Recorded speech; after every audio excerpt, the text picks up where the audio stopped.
Me gustaría que me contaras cómo es que empezó a gestarse tu modelo de escuela, cuál fue tu experiencia como estudiante que te llevó a pensar en esta alternativa. A ver, mi experiencia, o sea, mi vida eso ha sido una vida muy, digamos, muy distinta a la de los normales, ¿sí?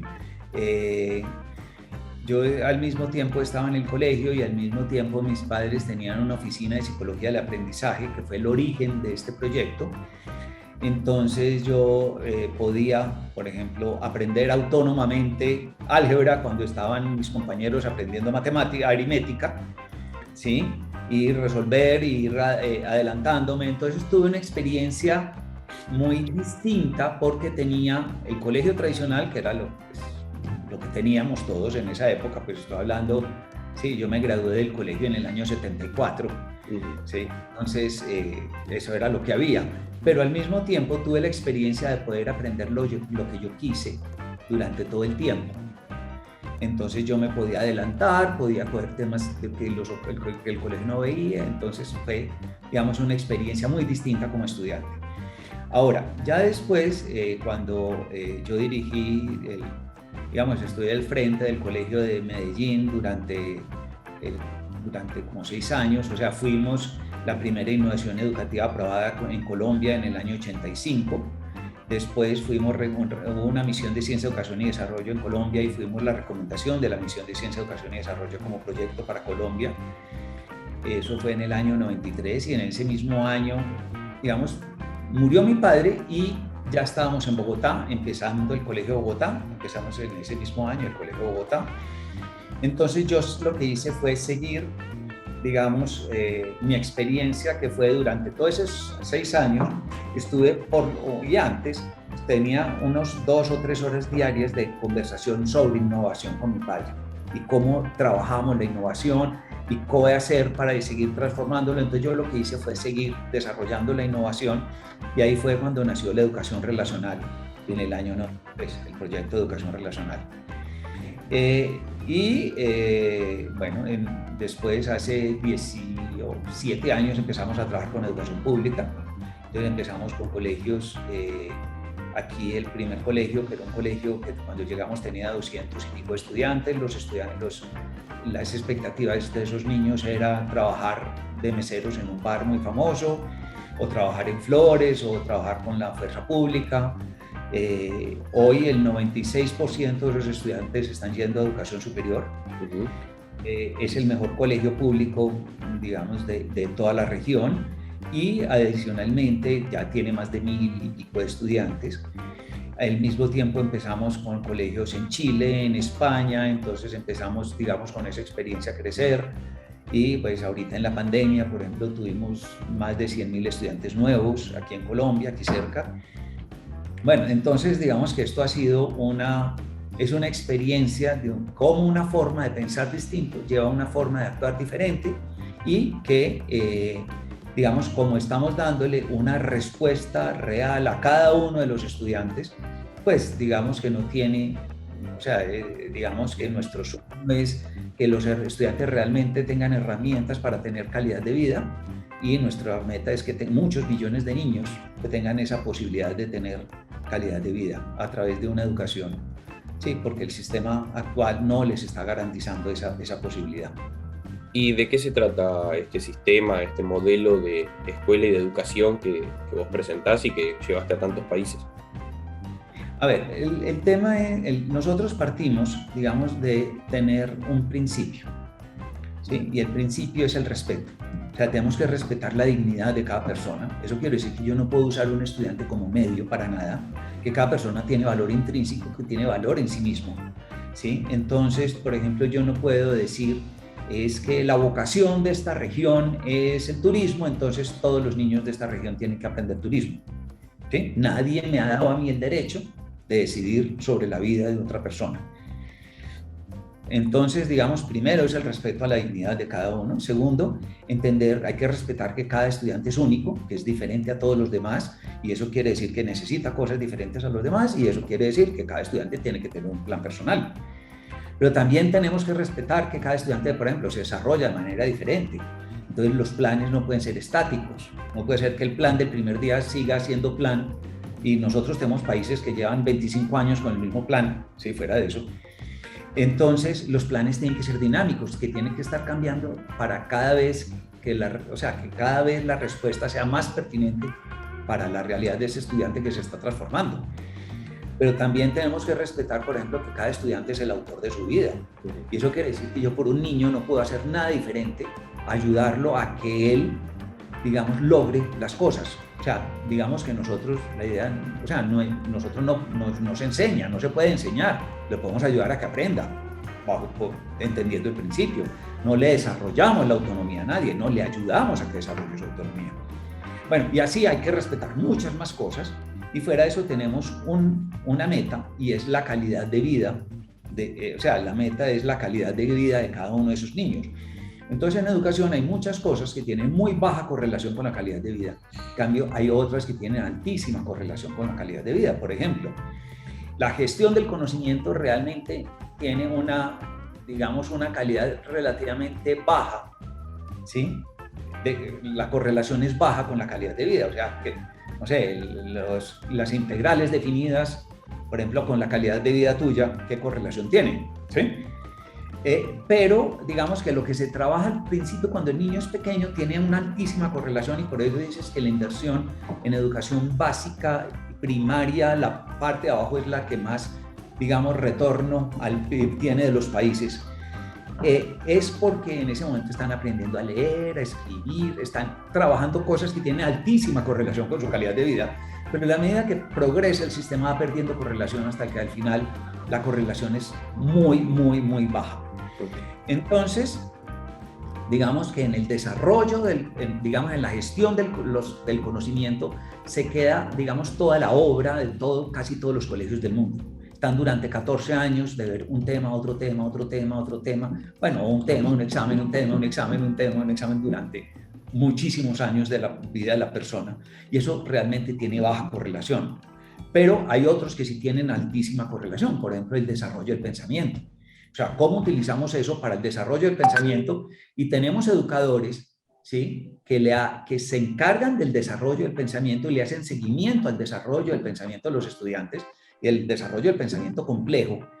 Entonces, que sean capaces, ¿no es cierto?, de, no sé, o sea, que sean capaces de tener, no sé, por ejemplo, que el estudiante cada vez esté manejando la complejidad, por ejemplo, que esté manejando la ambigüedad, que está manejando la incertidumbre, la volatilidad. O sea, que cada vez hay más elementos en relación, que cada vez hay más, que cada vez, o sea, que no hay patrones, digamos que hay muchas cosas que ya no tienen patrones. Entonces, porque el mundo de hoy es de esa manera.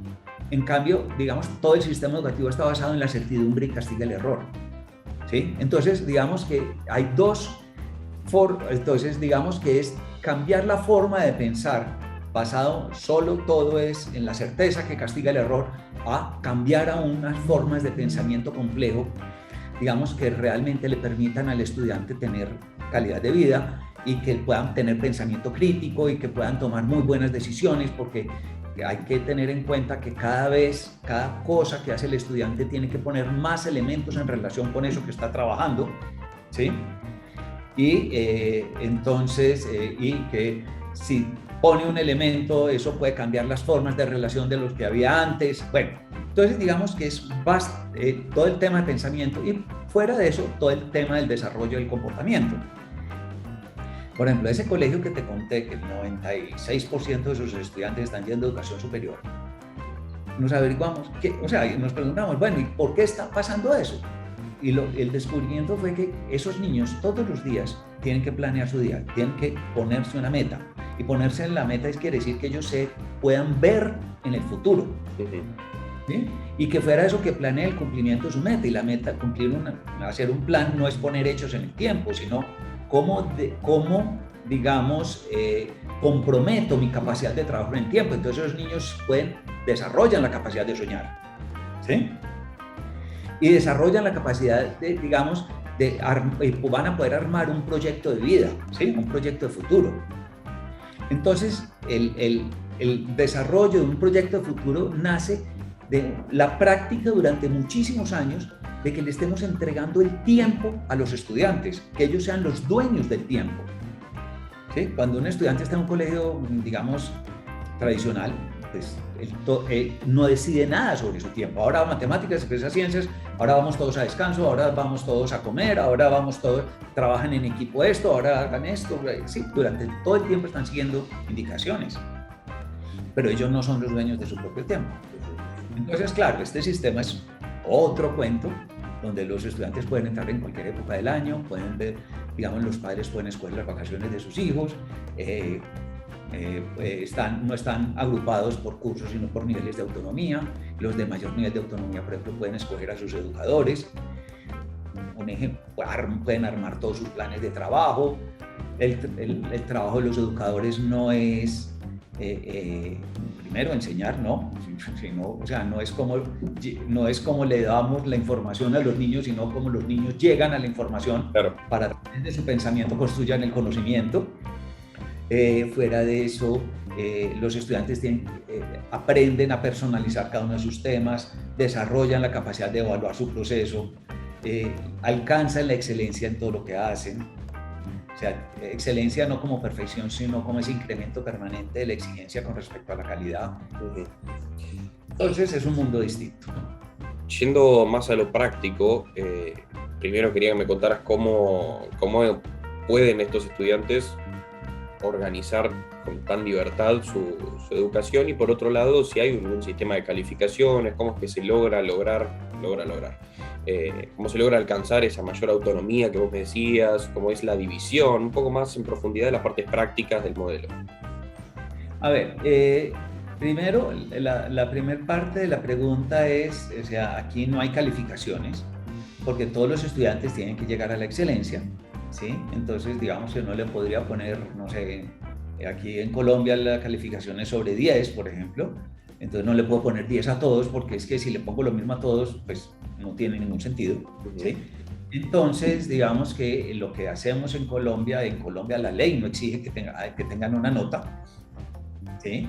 Entonces, lo que trabajamos es cuando un estudiante llega a la excelencia, pasa al tema siguiente, y hay dos tipos de evaluación importantes. Una, digamos, es la evaluación de proceso, donde los estudiantes, digamos, lo que evalúan es cómo se está dando su proceso, ¿sí? Cómo se está dando, entonces, por ejemplo, en un tema, cómo desarrollan la capacidad de fluir dentro de un tema. Entonces, para eso, ¿qué obstáculos no le permiten fluir? Por ejemplo, puede ser que tenga unos problemas de bases, que él tenga que descubrir qué bases no le permiten fluir y que hay que resolver, o qué habilidades no ha desarrollado que no le permiten fluir, o qué tipo de motivación está manejando con lo cual no fluye, ¿sí?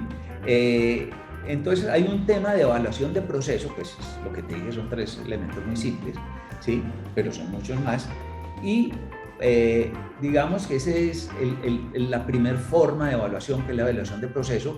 Es una evaluación que tiene que hacer el estudiante, y los educadores le ayudan a que el estudiante aprenda, digamos, a evaluar honestamente, objetivamente, cada vez poniendo nuevos parámetros de evaluación y cada vez diciendo en qué quiero ser mejor, porque es que el tema de excelencia no es ese incremento permanente de la exigencia con respecto a la calidad. Entonces el estudiante siempre tiene que estar proponiendo en qué quiere ser mejor, ¿sí? Entonces ese es un tema, la evaluación de proceso, pero hay otra que es la de progreso, que es la que le interesa a un gobierno, o sea, o a ti como si eres padre de familia y te entregan unas notas de tu hijo al final de un curso, dice el promedio es de tanto. ¿Qué haces con eso? ¿Sí? Fueron temas distintos, en tiempos distintos, viendo con estados emocionales diferentes, con lo que quieras. Entonces, eso es, al final es un promedio de peras con manzanas, aunque sea todo matemáticas, ¿sí? Entonces, y eso no te sirve para tomar ninguna decisión real. En cambio, lo que sí te interesa a ti es cómo está progresando mi hijo. Entonces, nosotros, fuera de tener evaluación de proceso, que es la que hace el estudiante, también hace la evaluación de progreso. Es cómo está progresando en su capacidad de lectura, en en procesos de pensamiento matemáticos, en autonomía, o sea, es cómo está progresando el estudiante. Entonces pasamos más de una evaluación estática, ¿sí? De que es de resultados, ¿sí? Que puede ser de contenidos o de habilidades o de competencias o lo que quieras, a una evaluación, ¿sí? De proceso y de progreso. ¿Y cómo se reflejan esas dos evaluaciones? ¿En alguna gráfica, en algún elemento para darle a los padres y mostrarles cómo viene siendo el proceso y el progreso? Que los estudiantes, digamos, durante ese, los padres de familia en este colegio no tienen que venir a que les entreguemos informes, por ejemplo, en este colegio, pues porque tienen una plataforma, hay una plataforma donde ellos tienen el informe en tiempo real en sus casas. Todos los días pueden ver, digamos, qué está haciendo su hijo, qué le dijo el educador, para cuándo, a qué se comprometió, cuándo lo logró, etcétera, etcétera. ¿Sí? O sea, que al colegio no tiene que venir como en los colegios tradicionales que vayan, no sé, en Colombia cada 2 meses, sí, y a una entrega de informes. Aquí no hay eso. Lo que vienen es a ver cómo están funcionando las estrategias con su hijo, ¿sí? Y ver cómo alineamos las estrategias del colegio con las estrategias de la casa. Entonces, y poner a los padres a tomar decisiones sobre el proceso de su hijo. A ver, nosotros, todo el mundo dice que los padres de familia son los responsables de la educación de sus hijos. Y responsable es el que toma decisiones, ¿sí? Y asume las consecuencias. Entonces, si los padres no pueden tomar decisiones sobre la educación escolar de sus hijos, pues simplemente no son responsables, sí, son espectadores del proceso educativo de sus hijos. Entonces, en esa reunión es cuando se presenta, digamos, en qué ha progresado su hijo y cuál es la propuesta de progreso para el próximo mes, por ejemplo, ¿sí? Y eso depende, por supuesto, del nivel de autonomía. Eso pasa con los primeros niveles de autonomía, pero ya, por ejemplo, en el último nivel de autonomía solamente hay reunión con las familias porque tienen unos niveles de autonomía tan altos que es cuando lo piden, ¿sí? Esa era mi siguiente pregunta. ¿No hay una división por cursos o por el sistema tradicional, sino me hablas de autonomía? ¿Cómo se avanza en eso? A ver, cada estudiante tiene un plan de desarrollo de su autonomía, ¿sí? Entonces, la autonomía, digamos, la podemos, hablábamos 3, autonomía, por ejemplo, desde el conocimiento, sí, autonomía desde el pensamiento y autonomía desde el comportamiento, igual, en esos 3 términos.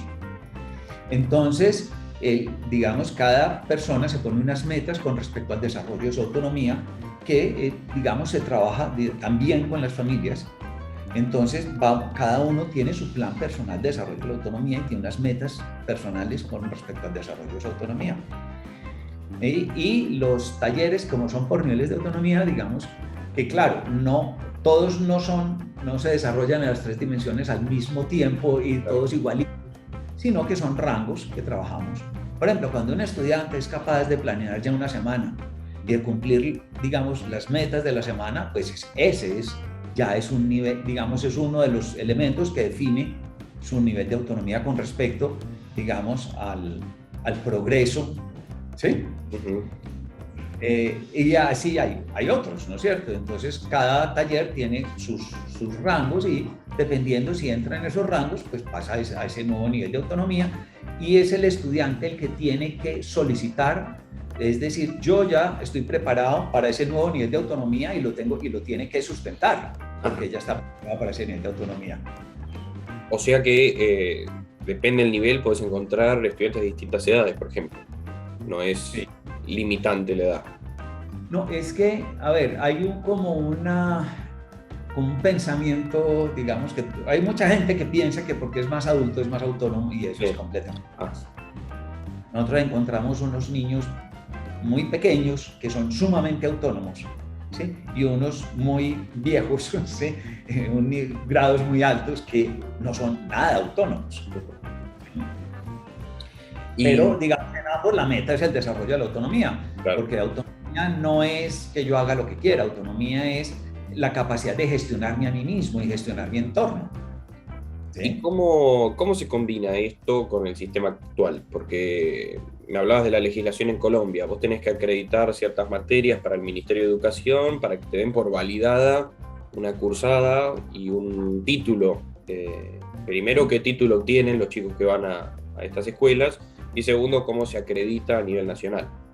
A ver, digamos que nosotros en todos los países, como somos colegios, tenemos que cumplir con los estándares curriculares del país. Por ejemplo, en Colombia hay estándares curriculares y tenemos que cumplir con todos los estándares curriculares y eso no está en juego.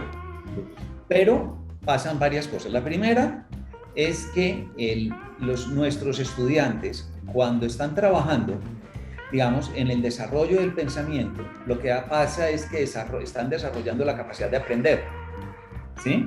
Y al desarrollar la capacidad de aprender, si yo un estudiante lleva, no sé, 3 años o 4 años en este colegio, y él está desarrollando esa capacidad de aprender, si le pongo los estándares curriculares del último curso, ¿sí? No lo hace en 4 meses o en 5 meses. Entonces, como nuestra meta no es graduar niños de 13 años o de 12 años, ¿sí? O jovencitos pues de 12 años, de 13 años, entonces lo que tenemos que hacer es, digamos, aumentar el alcance de lo que él está trabajando. Entonces, aumentar el alcance es que trabaje con mayor nivel de profundidad o que tenga mayor cantidad de temas, porque si no, digamos, o sea, no sería un plan personal, no es un plan hecho para la capacidad de ese estudiante en ese momento. Por eso yo te digo que los planes tienen que ser dinámicos fuera de eso. ¿Sí? Y... bueno, pero me preguntaste que cómo lo llevan a la legislación nacional. Porque, claro. Entonces, fuimos con todos los estándares curriculares y cuando presentan la prueba de estado, digamos que hay en Colombia, al final por ejemplo, de toda la secundaria y el bachillerato, presentan esa prueba y por eso, por ejemplo, ese colegio público que yo te decía, él es el mejor colegio de toda la región en esa prueba. Y en cuanto a materias, ¿qué materias necesitan? A ver, normalmente un colegio tiene, no sé, tiene 14 materias, ¿sí? En Colombia. Sí. No sé, en Argentina cuántas tengan. Sí, más o menos lo mismo, entre 11 y 14. Bueno, entonces yo te quiero poner un ejemplo. Imagínate que tú pones 14 novelas una detrás de otra, ¿sí? En una mesa. Entonces coges la primera novela y lees 45 minutos y a los 45 minutos, aunque no se haya terminado el capítulo, no hayas terminado nada, paras de leer esa novela y pasas a leer la segunda novela, ¿sí? Que es sobre otro tema distinto, en otra época distinta, con otras cosas, y lees otros 45 minutos y después sales y descansas 15 minutos y después coges la tercera novela y así 14 novelas y vas y brincas de la una a la otra, ¿sí? En 45 minutos, para que entiendas, digamos, cómo funciona ese tema de las materias en los cerebros de los niños, ¿sí? Es, digamos que fue un sistema, que el sistema educativo fue hecho para una realidad distinta a la actual y con una finalidad de mano de obra barata y gente obediente, ¿sí? En el siglo XVIII. Entonces, cogieron todas esas técnicas de la producción industrial, se las metieron al sistema educativo, entonces pusieron, ¿qué es lo que necesita aprender un niño? Esto, ¿sí? Entonces vamos a ¿cuánto tiempo tienen esto? Entonces repartamos esto en el tiempo, o sea, pura pensamiento industrial, ¿sí? No se dieron cuenta que estaban trabajando con personas. Entonces, para poder nosotros remediar eso, lo que hacemos es que lo primero es que empezamos a trabajar, digamos, por áreas del conocimiento que ya son muchas menos. Entonces, por ejemplo, una persona, si está viendo la historia de algo, no puede entender qué estaba pasando hace 500 años, ¿sí? Con el concepto de derechos humanos de hoy. Entonces hay que ser capaces de pensar como pensaban hace 500 años para entender qué pasaba hace 500 años. Pero fuera de eso, también cómo vivían, ¿sí? Cómo era la organización social de esa época. Pero también hay que o sea, digamos que todas las humanidades hay que trabajarlas en conjunto porque si no, no entienden nada en ninguna, ¿sí? O sea que en vez de dividir, por ejemplo, lengua, historia y ciencias naturales, se da todo dentro del mismo módulo. A ver, no. Nosotros trabajamos una con todas las humanidades, otra con física y matemáticas, ¿sí? Trabajamos otra con todas las ciencias, otra de solamente ciencias y otras, digamos, de comunicación, Sí. Realmente esas son. ¿Sí? Y fuera de eso, digamos, el colegio tiene otros elementos como clubes, como, a ver, como nosotros hacemos 4 formas de socialización. La primera es la socialización espontánea, sí, pues que eso queramos o no pasa. Sí. Segundo, hay la socialización que nos viene del sistema productivo, que es el trabajo en equipo, el trabajo colaborativo, que tiene que pasar, tienen que aprender a trabajar con otros. Fuera de eso, hay una socialización por gustos. Entonces, los estudiantes de este colegio o sea, cuando a un niño le dicen que o a un estudiante le dicen que va a salir a recreo, ¿sí? Y tú le preguntas, bueno, ¿y en qué te puedes recrear en un colegio? Pues aquí la mayoría de los colegios el recreo es hacer fila en una cafetería para poder comer algo.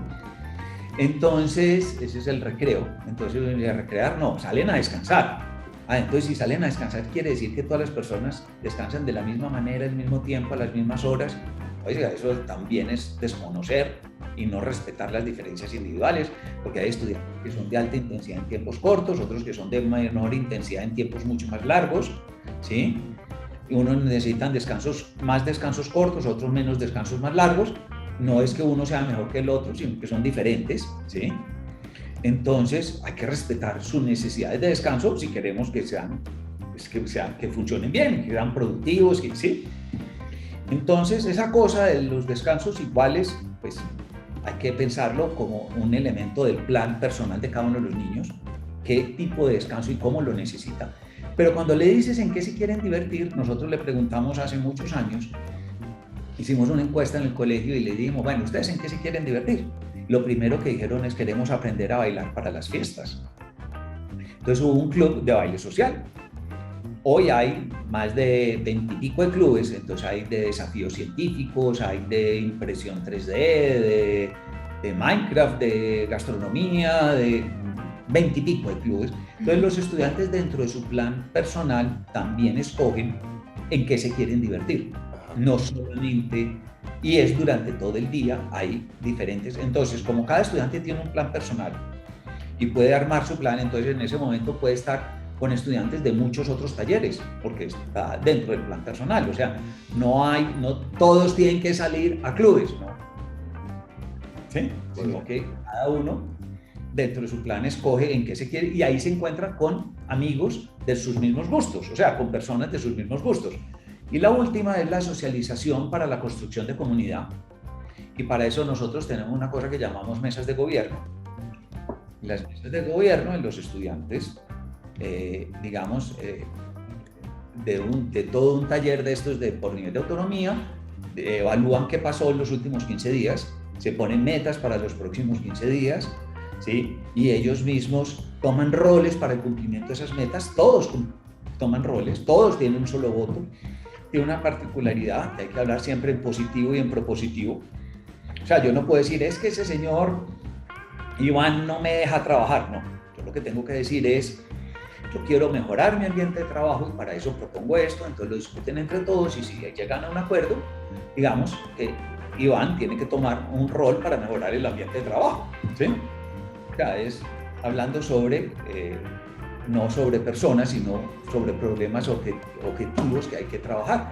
Entonces así los estudiantes desarrollan la capacidad de hacer metacognición social, desarrollan la capacidad, digamos, de tomar decisiones con otros, de comprometerse con la solución a la cual todos llegaron, ¿sí? O sea, es digamos una forma donde los estudiantes pasan a ser parte del sistema de gestión del colegio, ¿sí? Porque los problemas se empiezan a resolver donde se dan y por los actores que se dan, ¿sí? Y fuera de eso, digamos, realmente lo que están desarrollando son todas esas habilidades para tanto la construcción de comunidad como de pertenecer a la comunidad y qué capacidad tiene cada estudiante de entregar valor a esa comunidad, que es, digamos, como la meta que nosotros buscamos. Entonces, hay 4 formas de socialización, o sea, es bien distinto por todas partes. ¿Y el rol de los educadores? ¿Qué papel juegan los maestros y profesores en todo este modelo? Sí, yo he hablado ya de 3 tipos de educadores. Sí. Uno, de los que acompañan a cada estudiante hasta la excelencia en cada uno de sus temas, ¿sí? Esos, digamos, que son los de conocimiento. Hay otros que son los de pensamiento, que la meta es que el estudiante desarrolle su pensamiento, desarrolle el pensamiento complejo. Y por último, hay otros educadores, digamos, que se dedican a todo el tema del desarrollo del comportamiento, que los que llamamos tutores, y es que desarrollen su autonomía, bueno, y muchas otras cosas más, ¿sí? Por ejemplo, cuando un estudiante trabaja en matemáticas, durante todo el tiempo está trabajando en rigor, en orden, en método, pero cuando termina matemáticas se queda con la suma, la resta, la multiplicación, pero él como persona ni es más riguroso, ni es más metódico, ni es más ordenado, ni es más preciso, ¿sí? Entonces, a través de unas áreas los estudiantes pueden desarrollar la capacidad de disrupción, otras la de como decía, el rigor, ¿sí? Otras digamos, de ser capaces de evaluar muchos elementos diferentes al mismo tema, al mismo tiempo, digamos, ¿sí? Y ser coherente con lo que está pensando, etcétera. O sea, digamos que la calidad de vida de una persona depende, digamos, del desarrollo de muchos de esos elementos, como los que te acabo de decir. Y es pues, una fila de elementos no sé, 20 elementos de comportamiento que hay que desarrollar, que tienen altísima correlación con la calidad de vida. No solamente la autonomía. La autonomía es una de ellas que es muy potente y que a través de ella podemos desarrollar otros, pero no es el único. ¿Y esos tres tipos de educadores están trabajando en conjunto al mismo tiempo con todos los estudiantes? Es que lo que cambia es que aquí los educadores tienen que trabajar en equipo alrededor, digamos, del plan de cada uno de los estudiantes. No es, digamos, que son los estudiantes los que tienen que trabajar en equipo. No, los estudiantes tienen que trabajar en equipo, pero los educadores también, para poder lograr la meta digamos, la meta que nos ponemos, ¿no es cierto? O sea, la meta que está puesta. Y es que cada estudiante tenga una respuesta, digamos, la respuesta que él necesita en cada momento. O sea, que cada vez la respuesta a cada estudiante sea mejor. En cambio, digamos que en el otro sistema, todos los estudiantes tienen la misma respuesta, ¿sí? Y que, pues, o sea, eso es no considerar que todos son iguales, es considerar que el estudiante es como si fuera un zapato en una fábrica de zapatos, que el que tiene algún defecto lo sacan de la línea de producción. Entonces, por ejemplo, cuando hablan de educación inclusiva, eso quiere decir simplemente que es permitir y respetar que el sistema sea excluyente, ¿sí? Porque si no lo excluyen, entonces ¿para qué lo van a entrar? ¿Sí? O sea, ¿cómo lo van a incluir si no lo han excluido? ¿No es cierto? Claro. Y ya para ir cerrando, la verdad que te preguntaría 10 millones de cosas más, pero primero quería saber brevemente cómo se organizan los docentes, si el plan es tan dinámico y los estudiantes lo van modificando conforme a sus necesidades, cómo se le da un esquema al docente de cómo tiene que ir trabajando. A ver, lo que pasa es que acuérdate que el trabajo es de los estudiantes, de los educadores, es apoyar 10 cosas, no es darles nada. ¿Sí? O sea, no es llevarle información al estudiante, sino que el estudiante llegue al conocimiento. ¿Sí? Es que, a ver, es que en el sistema hay muchos, digamos, como muchas verdades a medias, ¿sí? Que todo el mundo se las cree. Por ejemplo, todo el mundo habla que los educadores, digamos, le transmiten el conocimiento a los estudiantes. O sea, digamos que mi conocimiento para ti en este momento es información que tú lo pasas a través de tu pensamiento y de acuerdo con tus experiencias, con tus conocimientos, con tus capacidades de gestión de esa información, construyes un conocimiento. ¿Sí? Entonces, digamos que el conocimiento no pasa del profesor al estudiante ni del libro al estudiante, sino lo que hacemos es le ayudamos al estudiante, le damos información para que el estudiante a través de su pensamiento construya el conocimiento. Entonces, un examen normal es de lo que yo creo que el estudiante debe haber aprendido, de lo que yo creo que tiene que aprender, cuánto aprendió. Eso es un examen tradicional. Pero eso no está midiendo qué aprendió el estudiante. ¿Sí? Porque todos aprenden cosas diferentes. Entonces, digamos que el medio es distinto, la forma es distinta. ¿Sí? Ok. Y hay planes, me comentabas hace un rato, para traer este modelo, que perdón, nunca te pregunté el nombre del modelo educativo. Se llama Educación Relacional Fontan, FRE se llama.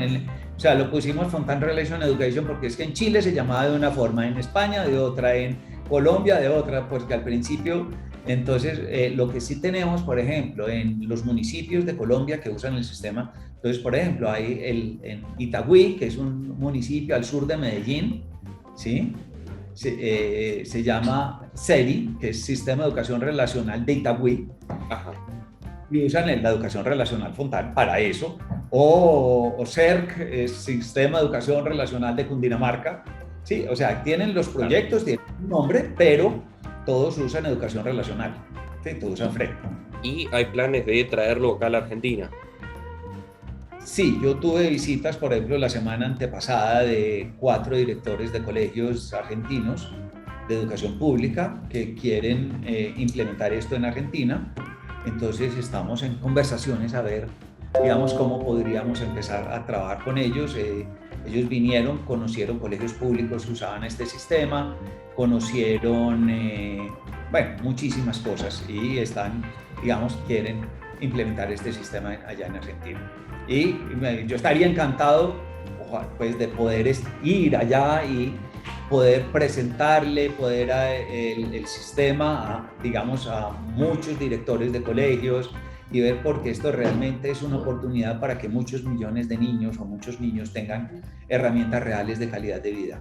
Y esto es, digamos, no hay que cambiar ninguna ley, para poder utilizar un sistema de estos. ¿Y qué tan probable ves la llegada de la educación relacional a Argentina? Yo creo que yo creo que es altamente probable. O sea, a mí me gustaría, digamos, poder, digamos, tener cada vez una mejor relación con más directores, y yo creo que esto puede ser un medio para que muchos directores, digamos, vean la posibilidad, porque o sea, lo que hacemos nosotros es que le ayudamos a cada institución a que desarrolle su capacidad de innovación. O sea, implementar tecnología no es innovar.